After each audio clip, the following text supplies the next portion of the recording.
Welcome back, Daryl.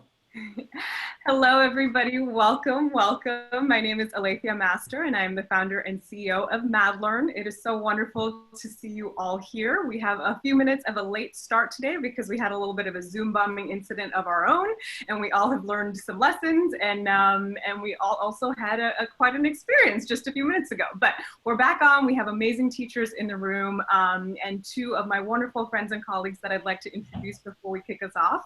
Greg Stone, who is one of the gentlemen that has guitars behind him, is our Director of Curriculum and Implementation, a 30-year education veteran, has been a middle school teacher and administrator for many years, and now a part of our wonderful team. He's actually the first person that joined the MadLearn team, so he's been with us since day zero. And he is somebody that all of you have already met, hopefully, or will be in communication with. He works with all of our teachers to ensure that you are able to use MadLearn in amazing ways with your students, both at home and in the classroom. So Greg is in Pittsburgh, Pennsylvania. Greg, say hello. Hi, everybody, and welcome. Thank you for joining us today. Thank you, Greg.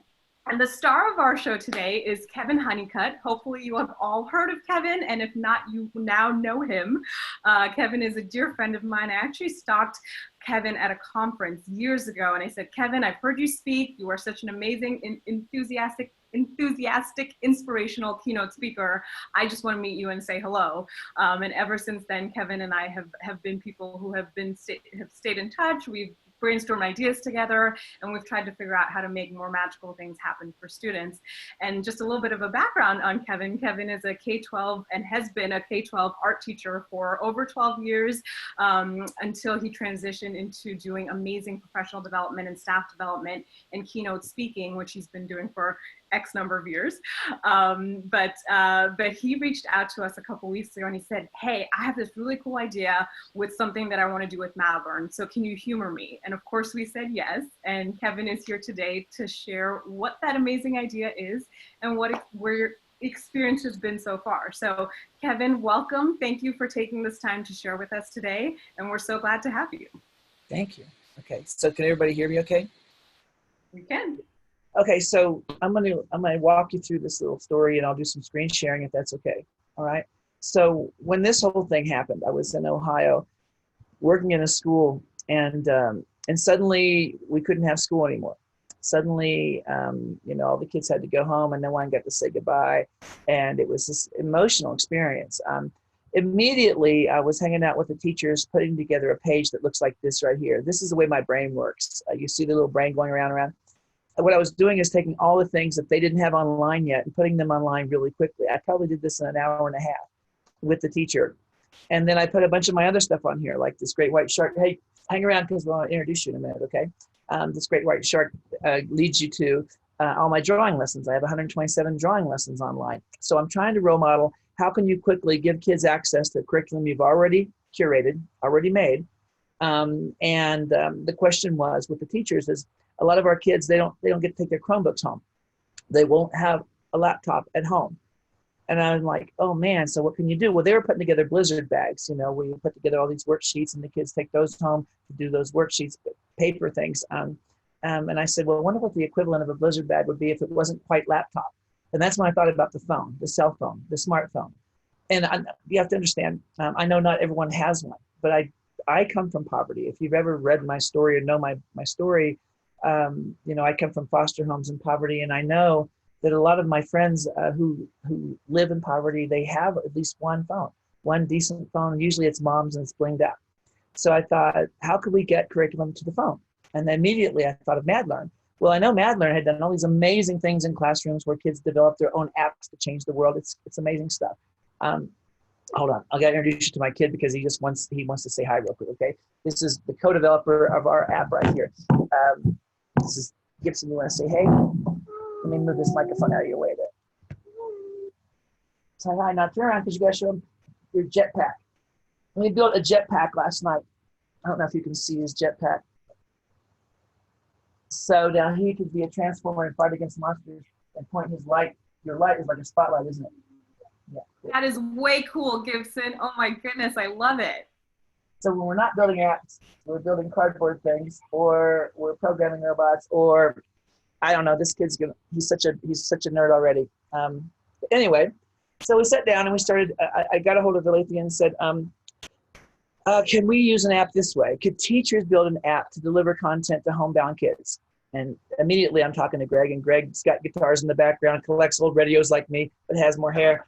He's me with hair, kind of. But anyway, and probably been in this, I've been in this just a little over 30 years myself, 31 this year. So, you know, we're the Yodas of this thing, you know. And so anyway, I thought, okay, if I could build an app, I could deliver that and get it to home. So I'm going to show you what that looks like. I'm still screen sharing. Am I? Yes? No.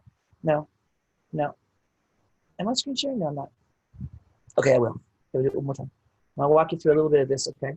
So tell me when you can see, okay? This over here.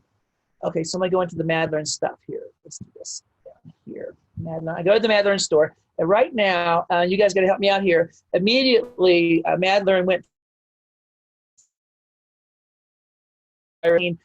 response model where they're giving away premium accounts for free. You want to talk about that just for a minute, you guys? Absolutely, and I think you broke off there, so I'm happy to share a little bit more. Our goal during this time is to be as helpful as we can to teachers and parents and students across the world. And so 2 weeks ago to this day, we launched and opened up MadLearn to be free and open and accessible to anybody who would like to use it during school closures.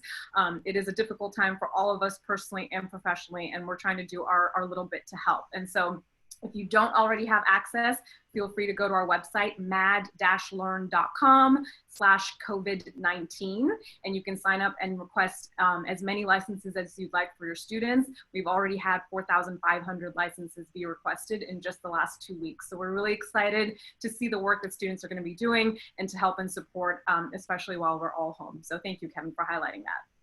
So you can still hear, yes or no? Yes? Yes, yeah. Cool. Okay, so you land on this page here. I click down here, get free access. I would have paid, but you know, it's really nice of you guys to do free.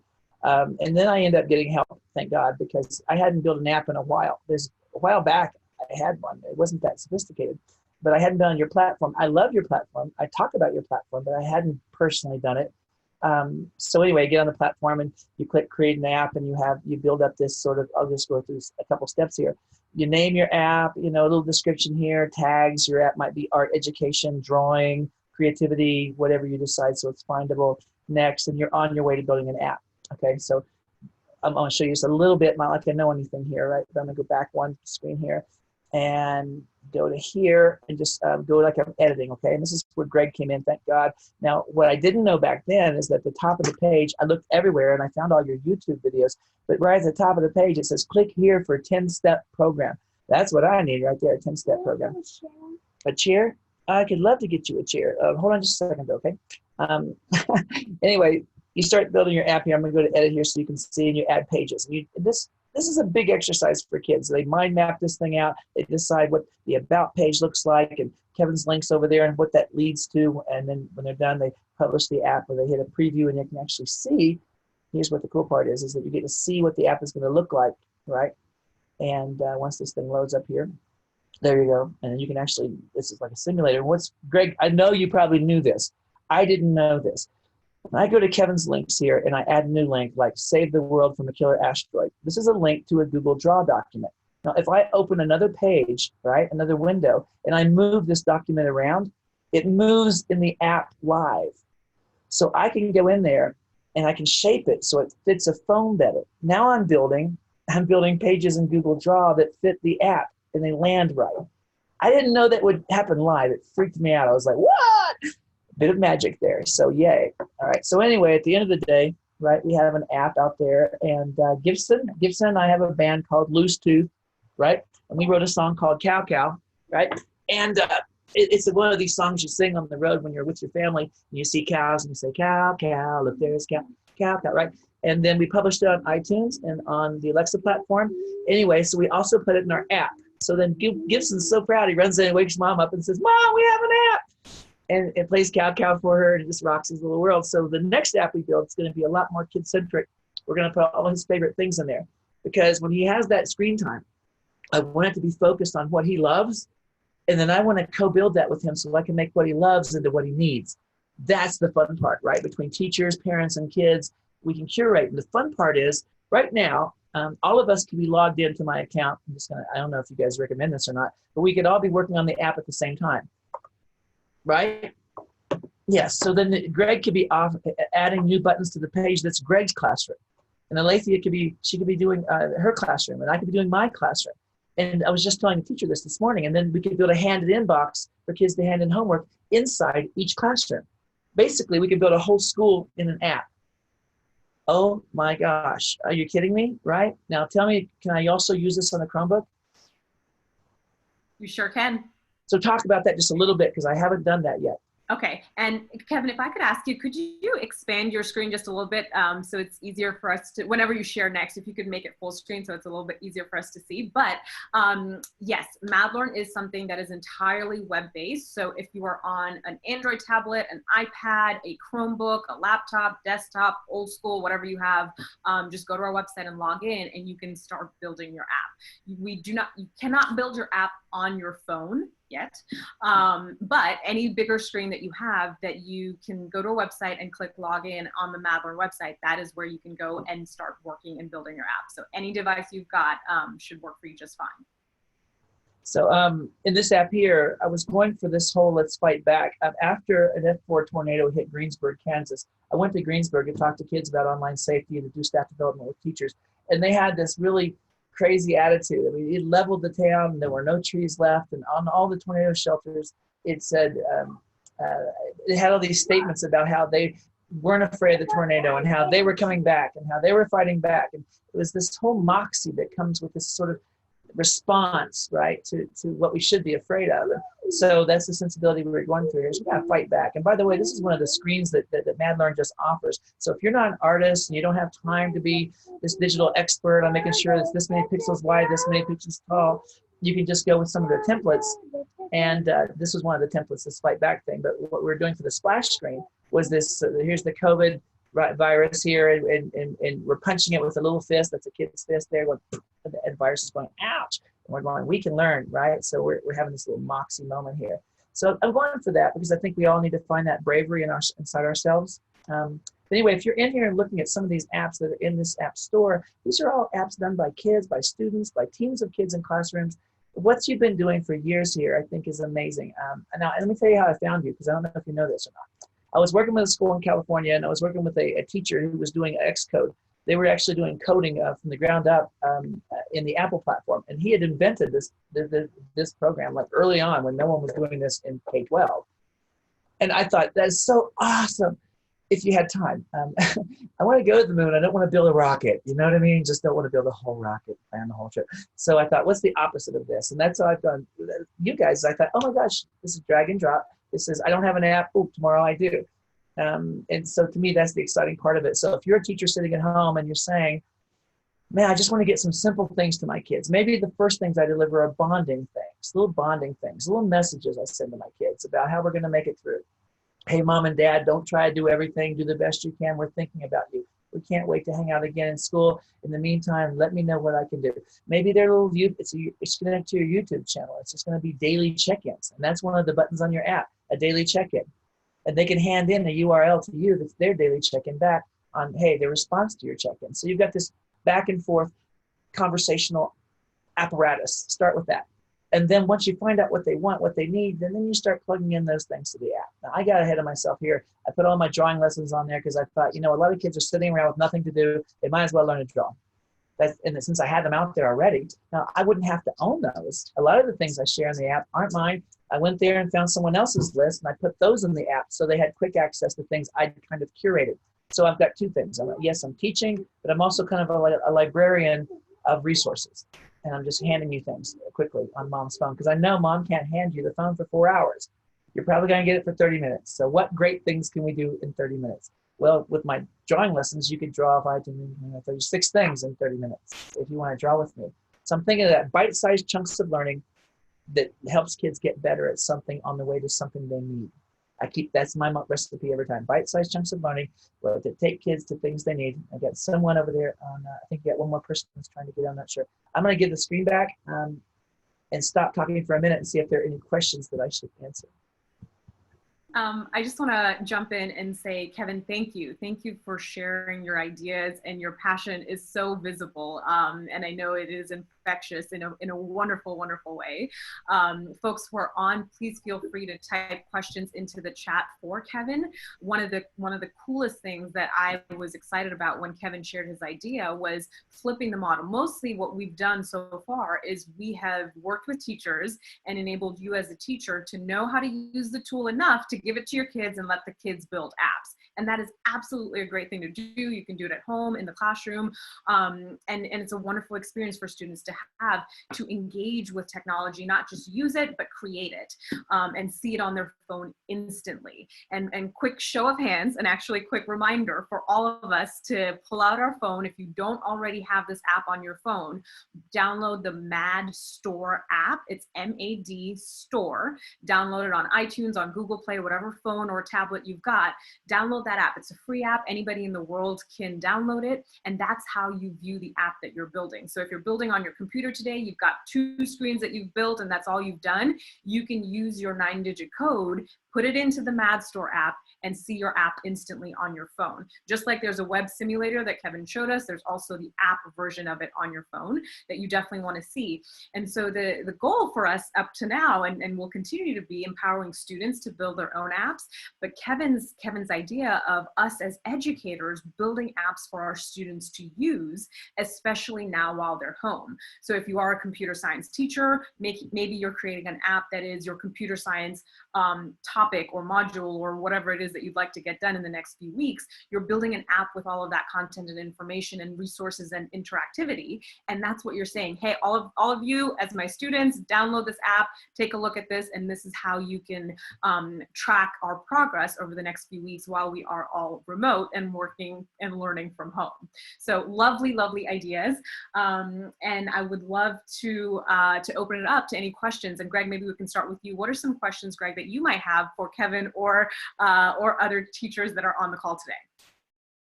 Oh, and I have to unmute you, and there you go. Thank you. Yeah, Kevin, I have to say it's been a thrill working with you so far, and it's very interesting as to how alike we are. In that vein, one thing I want to add to what you were saying before, you were making the point that the apps are very easy to make using the system, and they really are. However, if teachers are, and students especially, are interested in going further and really getting into written code, there are templates that afford those opportunities within the platform as well, not the least of which is what we call the HCJ Builder. And the HCJ Builder is uses a combination of written codes that are HTML, CSS, and JavaScript, of course. And we have developed a code set library that can be just copied and pasted into the platform and then adjusted to make it fit to whatever your app's about. So for example, if there's a standard quiz about something, you can bring those codes in and just change the content fields of those, or the content elements of those codes, and you'll have a quiz about whatever your app's about. And a good example of that would be in an app called Guitar Lessons. Since we're on guitars today. And I would encourage you to take a look at that. And Kevin, I know you haven't gotten deeply enough into it yet to discover this. And once you do, because I know you're like me, you too are going to become obsessed and want to do, take it like 15 steps beyond where you are right now with those types of screens. So I did want to make sure I pointed that out, because if anybody is interested in passing along things about coding to students, that is an element of this as well. Okay. So can I show another sort of screenshot, an idea? Let's pretend that you're getting in here. One of the first things I had to do when coronavirus hit is I started thinking, oh my gosh, where's all my stuff? Where's my 30 years of stuff? I've got stuff. I've got art lessons, guitar lessons, all this stuff on YouTube. I started thinking, okay, quickly, I need to curate all that. I need a way to curate all that. So I went on to one page. I used Google Draw. And when I go into Google Draw, because I'm a visual arts teacher, I think of the web in terms of pictures before I think of code. So I just dropped links in here to everything I have. So this is over here at the top, and I dropped this link in the chat just now because I'm giving this to you for a reason, and I'll walk you through why. Up here, here's all my templates for making cardboard things with your kids. This is the kind of stuff you'd want to do at home with your kiddos, probably moms and dads stuff, right? I have a lot of stuff like that on here. Zoom lessons for helping kids and parents get up to date, just all the convenient stuff. Eric Carl reads A Very Hungry Caterpillar to your kids. There's a ton of stuff here. And then I built this little page here, the virtual school. What I was trying to show is how quickly. Kevin, I'm sorry, we're not seeing your screen, Kevin. Were you sharing? I am. Let me jump on here. I thought I was. Let me try it again. Sorry, my first time doing this. This is the one over here. Yeah, let's go here. Yeah, let's go here. Okay, so this is a Google Draw document, and all I did was I blocked in a school, and then I dropped in a picture. So here's a picture, right, in Mr. Honeycutt's class. Now you could all have a classroom in here, just like this, right? And then over here, draw the ant, and it's going to take you to an archive drawing lesson, and then all my live lessons. So you click here, you get a schedule of my next Zoom meeting. So moms and dads, here's me live, here's me archived. Here's the simple way. Over here, I'm the guitar teacher. Now, I want more teachers to fill this in. As I'm filling this in, this is when I had the big thought, the aha, oh my God, we could do this on MadLearn. Basically, it's the same thing, except these are buttons. Mr. Honeycutt's class, guitar class, all of that stuff. And listen, if you think it's simple, it's on purpose. It's supposed to be simple. I don't want you to be an MIT freaking PhD. You don't have time. What you need is a quick way to get your lessons in the hands of your kids. That's what you need. So if you're looking for the MIT version, I'm not it. I'm MacGyver on a budget, okay? So all my art lessons, they're all done with the document cam I made out of cardboard. I took a cardboard box, turned it upside down, cut arches on 4 sides, left the corners, put my phone on top, slid paper underneath, and I started doing drawing lessons.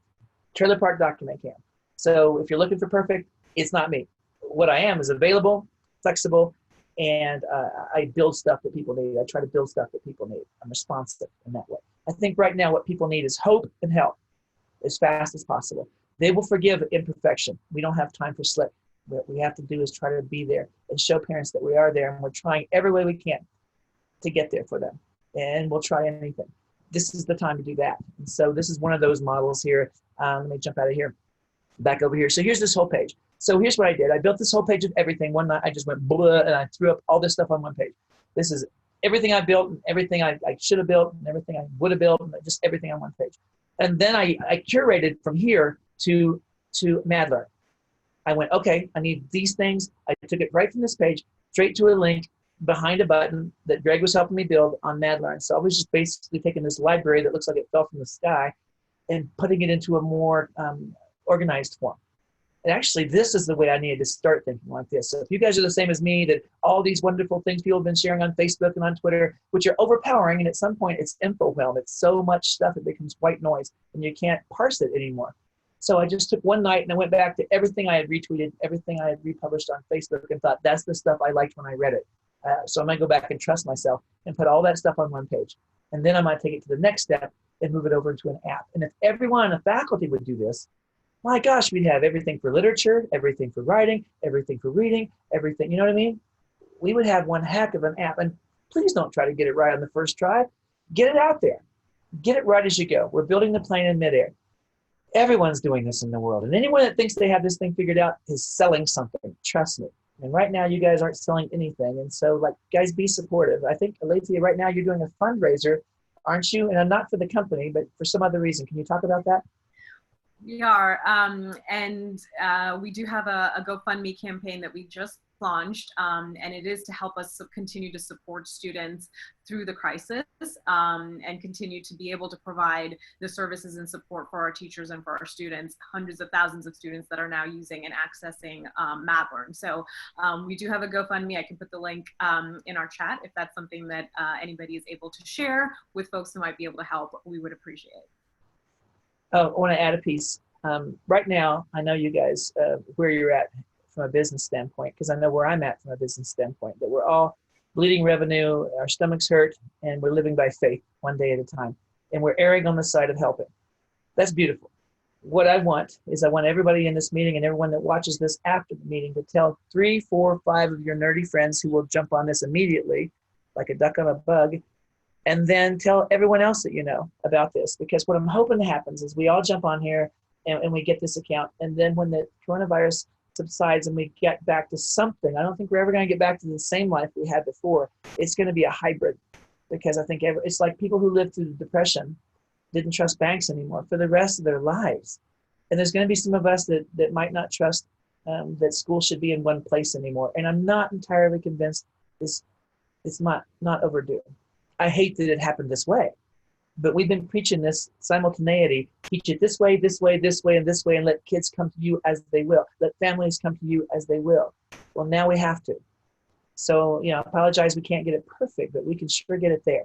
And so we start like that, right? So any of you, by the way, I invite you, if you build an app, I don't care what it looks like. Again, perfect is the enemy of done. Build an app. Build an app that does something and then update it. And every time you update it, the magic is on everyone's app on their phone, it updates automatically. Oh my God. So it's like you get a do-over. Like you missed your turn on your GPS and it says recalculating. Because you don't have to get it right the first time. You still feel smart.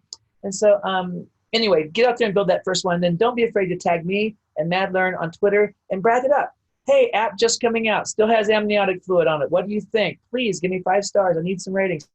I did that when it first came out. Hey, everyone, I'm so excited. My 5-year-old's excited because we have an app. Get out there and just start, because after this is over, parents and kids are going to remember that you tried. You succeeded, yes, that matters too. But you tried. It's going to last a lifetime, right? And I'll be quiet for a little bit.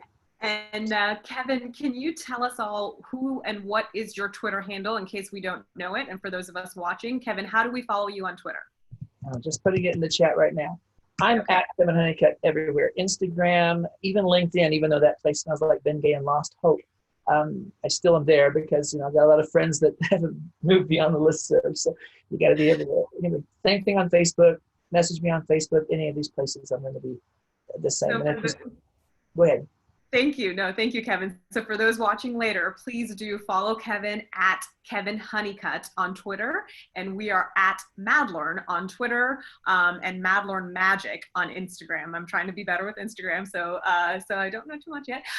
But thank you. Thank you so much for sharing, Kevin. And I'm going to go ahead and stop our recording. Thank you, everyone, for joining. And thank you for being a part of the amazing Mad family. We couldn't do what we do without all of you and your amazing ideas and work with students. So thank you and have a safe rest of the day, and we will get through this together. Thank you, everyone.